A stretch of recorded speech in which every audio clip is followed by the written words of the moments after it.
নমস্কার বন্ধুরা, অর্পিতার হেসেলে আপনাদেরকে স্বাগত জানিয়ে নতুন একটা রেসিপি শুরু করছি।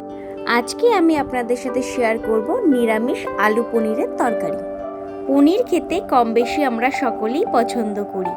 ভাত, রুটি বা পোলাও এগুলোর সাথে এইভাবে পনির করে অবশ্যই ট্রাই করে দেখবেন। আশা করছি আপনাদের ভালো লাগবে। তাহলে চলুন দেরি না করে রেসিপিটা শুরু করা যাক। প্রথমে আমি পনিরগুলোকে স্লাইস করে কেটে নেব। তার জন্য আমি এখানে আমুলের পনির ব্যবহার করছি, আপনারা লোকাল পনিরও ব্যবহার করতে পারেন। আমি এখানে 100 গ্রাম পনিরের দুটো প্যাকেট নিয়েছি, টোটাল 200 গ্রাম পনির ইউজ করছি। এইভাবে বড় বড় টুকরো করে পনিরগুলোকে কেটে নিচ্ছি। নিরামিষ পনিরের রেসিপি করার জন্য যে উপকরণগুলো লাগছে, এখানে 200 গ্রাম পনির আছে, আলু ছোট ছোট টুকরো করে কেটে নিয়েছি, বেশ কিছুটা আদা গ্রেট করা আছে, কিছুটা কাঁচা লঙ্কা চিড়ে নিয়েছি, আর ফোড়নের জন্য নিয়েছি 5 ফোড়ন। এখন একটা মশলার পেস্ট বানিয়ে নেব। তার জন্য একটা ছোট বাটিতে নিয়ে নিচ্ছি 1 চামচ জিরে গুঁড়ো, 1 চামচ লাল লঙ্কার গুঁড়ো আর হাফ চামচ হলুদ গুঁড়ো।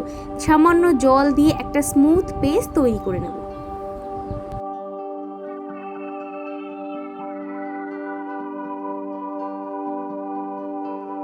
পেস্ট তৈরি করার পর এবার কড়াইতে দিয়ে দিচ্ছি পরিমাণ মতো সাদা তেল। আমি এই রান্নাটা পুরোটা সাদা তেলে করব। তেল গরম হয়ে গেছে, এবার কেটে রাখা আলুগুলোকে দিয়ে দিচ্ছি এবং এর মধ্যে সামান্য একটু লবণ দিয়ে আলুগুলোকে লাল করে ভেজে তুলে নেব। এই সময় গ্যাসের ফ্লেম লো টু মিডিয়ামে রাখতে হবে। আলুগুলো লাল করে ভাজা হয়ে গেছে, এবার আমি আস্তে আস্তে হাতার সাহায্যে তুলে নিচ্ছি।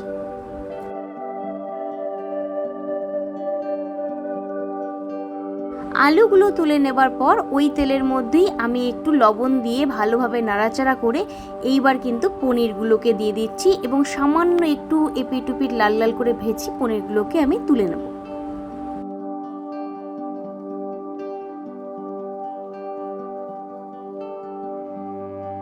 এক থেকে 2 মিনিট মতন পনিরগুলো ভেজে নেবার পর এবার আমি একটা হাতার সাহায্যে তুলে নিচ্ছি এবং এই পনিরগুলোকে আমি গরম দুধের মধ্যে ভিজিয়ে রাখবো। আপনারা চাইলে প্যাকেটের দুধও ইউজ করতে পারেন বা গুঁড়ো দুধও ইউজ করতে পারেন। আমি এখানে গরুর দুধ ব্যবহার করছি। দুধে ভিজিয়ে রাখলে পনিরগুলো খুব সফট হয় এবং খেতেও খুব সুস্বাদু হয়, তাই জন্য আমি এইভাবে ভিজিয়ে রেখেছি। পনিরগুলো সব তুলে নেবার পর আর একটু সামান্য তেল দিয়ে এবার আমি ফোড়নে দিচ্ছি 5 ফোড়ন। কয়েক সেকেন্ড মতো একটু নাড়াচাড়া করে নিয়ে এবার আমি যে গ্রেট করে রাখা আদাগুলো, সেই আদাটুকু দিয়ে দিলাম। ভালোভাবে নাড়াচাড়া করব। এই সময় গ্যাসের ফ্লেম লোতে রাখতে হবে, না হলে আদা কিন্তু পুড়ে যাওয়ার সম্ভাবনা থেকে যাবে।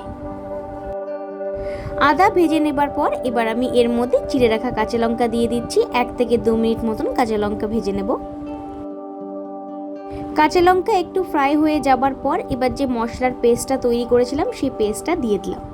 খুন্তির সাহায্যে আবারও একটু ভালোভাবে নাড়াচাড়া করে নিচ্ছি।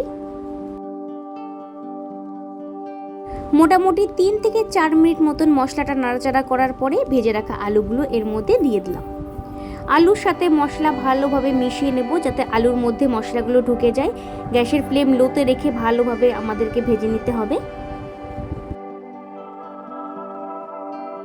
আরও মিনিট 3-4 মতন মশলার সাথে আলু কষিয়ে নেবার পর এবার দুধে ভিজিয়ে রাখা পনিরটা এর মধ্যে দিয়ে দিলাম। আর দিচ্ছি আমি সামান্য একটু জল। আপনারা চাইলে আরও দুধের ব্যবহার করতে পারেন, কিন্তু আমি এখানে জলটাই দিয়েছি। দিয়ে ভালোভাবে খুন্তির সাহায্যে নাড়াচাড়া করে নেব এবং গ্যাসের ফ্লেমটা বাড়িয়ে দিয়ে ভালোভাবে ফুটতে দেব। এখন আমি এর মধ্যে দিচ্ছি স্বাদ মতো লবণ এবং স্বাদ মতো চিনি। অবশ্যই এটা চেক করে আপনারা দেবেন। মিনিট 5-6 ফুটিয়ে নিয়ে আমি ঝোলটাকে গাঢ় করে নেব। দেখুন ঝোল আমাদের গাঢ় হয়ে গেছে, আমাদের রান্না অলমোস্ট রেডি। নামানোর আগে ওপর থেকে একটু গরম মশলা গুঁড়ো ছড়িয়ে দিয়ে খুন্তির সাহায্যে আবার একটু নাড়াচাড়া করে নিয়ে গ্যাসের ফ্লেম বন্ধ করে দেব। পনিরের তরকারি বেশি ঝোল ঝোল রাখলে খুব একটা ভালো লাগে না, তাই একটু গাঢ় গাঢ় রাখার চেষ্টা করবেন, তাহলে রুটি, পরোটা, পোলাও বা ভাত সব কিছুর সাথে খেতে ভালো লাগবে। নিরামিষ দিনে এরকম একটা আলু পনিরের তরকারি করে ফেলুন, জাস্ট সব কিছুর সাথে খেতে পারবেন। তাহলে কেমন লাগলো আজকের রেসিপি আমাকে কমেন্টসে জানাতে ভুলবেন না। যদি ভিডিওটি ভালো লাগে তাহলে চ্যানেলকে সাবস্ক্রাইব করে পাশে থাকবেন এবং বেল আইকনটিও ক্লিক করে দেবেন নতুন নতুন ভিডিওর আপডেট পাওয়ার জন্য।